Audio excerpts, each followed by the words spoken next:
Welcome back. This is Adventures with Dr. Joe. We're going to do a modification and add-on to our 2022 Polaris Ranger XP1000. This is a wild boar bumper that you can install additional backup lights, and you can put a winch right in the bumper itself. It looks really well made. It's very strong and heavy duty, and on the box was a QR code to download the instructions, which I printed out here just for reference. The first thing we need to do is take the tailgate off the Ranger, so let's do that right now. Tailgate removal is fairly straightforward. We loosen this and take these retaining straps off. They're much better than the previous ones that had a clip. And once we have the tailgate in this position, the left corner can pull straight out, and then this pulls away, and that's how you remove the tailgate. See, we have a bumper right now which we need to remove. Beneath here is a heat shield. We need to loosen that up so we can get access to where the bolts are for the existing bumper, but also to gain access to screw the brackets on for the new bumper.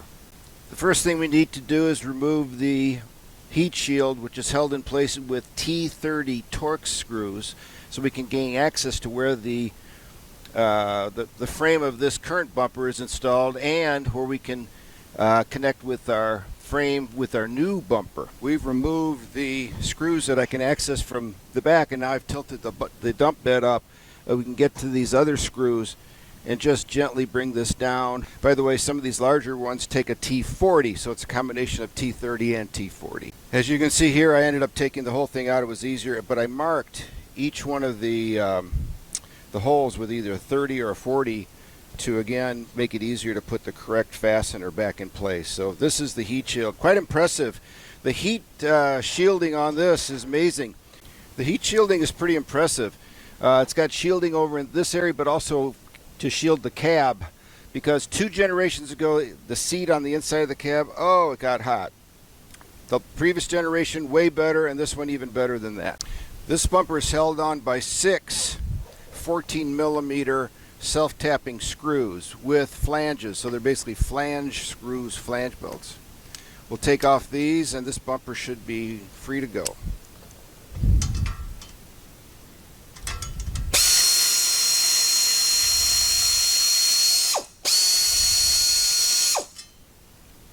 Okay, there are 2, and then we'll get the other 4.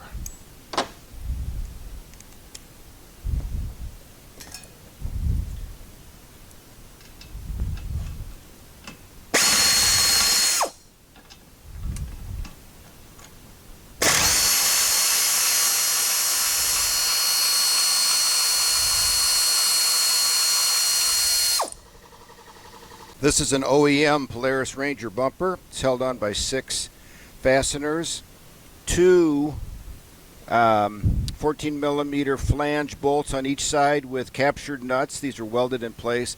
These are self-tapping threaded flange screws. So that was that. And it's a very nice bumper because you fully download it and open it up and it doesn't touch the tires. And I'm hoping this new wild boar will be the same. We'll see. Okay, here's the setup for the brackets and the hardware. These brackets fit on cross members through which we put these carriage bolts, secure them with a washer and a locking nut. Then, but before we do that, we need to put this spacer in. This spacer is very important. Before we do that, we need to put this spacer in to prevent this from closing in and changing the function of the tailgate, etc. This prevents collapse. So there are 2 of these on each side. Then these bolt holes, we'll zoom in on that a little bit.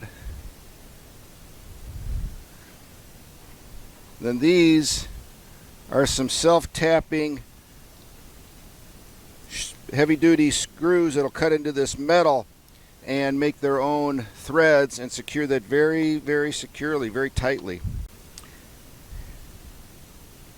Here's a view from underneath. This is where the bolt holes go in to this bracket, and you can see I've got this bracket already secured here, and the 2 carriage bolts brought through this at this point. I need to put that spacer in, and then a flat washer and a nylon lock washer. Leave them loose until everything's set up, and only tighten them when everything's in place. Every bolt, every fastener is in place. Here's a trick. Getting these spacers in is a little tricky. So what to do is I put both of these in first through the bracket on the Ranger, and then I pulled this one out and was able to get it in just barely, and then that made it through, and then I lifted the bracket up and got this in from this side, snuck it in there and pushed it through. And that's how you can get those, that's how you can get these spacers in with actually not that much difficulty. Now we'll put these self-threading machine screws into this metal frame piece. I'm using an air ratchet. You don't need one. Getting it all lined up, started.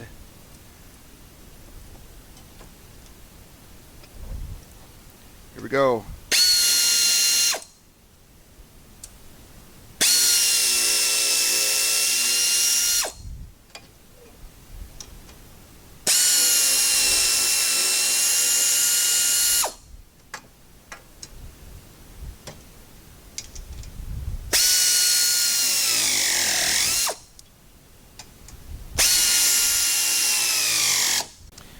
Okay, these are all set up and all 4 of the bolts on each one of these are loose. Now we need to get ready to put an additional bolt in here.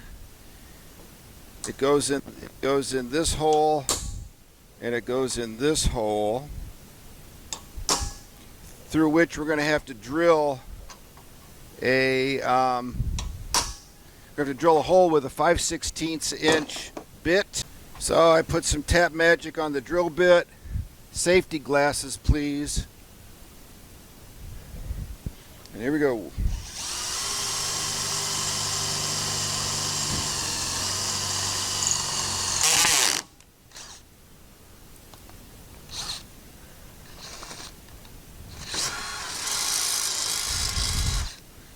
Okay, there's our first hole. Now we'll drill our second one. Well, there's one little hiccup here. The bolt that was given is not deep enough because we have to go through 2 thicknesses of this tube. It's a tube. So I got some flare bolts of the correct size with a locking washer, and they fit well. So that's what I'm using here, not this hardware that came with it. When you drill this hole, be careful. There's a wiring harness behind it. Pull it out of the way so you don't damage it. So now we've got both holes drilled for our flange bolts. We've got all of our hardware down on our brackets. They're loose. We're going to tighten everything up at the end. Now it's time to place the bumper itself. And you can see it lines up really nicely here with the 4 openings. It has built-in D hooks, which is nice. Lights, which we're going to install in a little bit, and a winch. Powder coated, heavy duty, a very nice rough texture, almost like the truck bed lining. It's really, really nice. So let's secure that with a couple carriage bolts, lock washers, and carriage bolts, flat washers, and lock nuts, nylon lock nuts. Okay, the bumper installation is complete. Thank you again for watching. This was a video on the Wild Boar rear bumper for the Polaris XP1000. It really looks heavy duty. I'm going to have another video on the light installation as well as the winch installation. So again, please consider subscribing. Adventures with Dr. Joe. Please click like. Comments are very welcome. Thank you very much.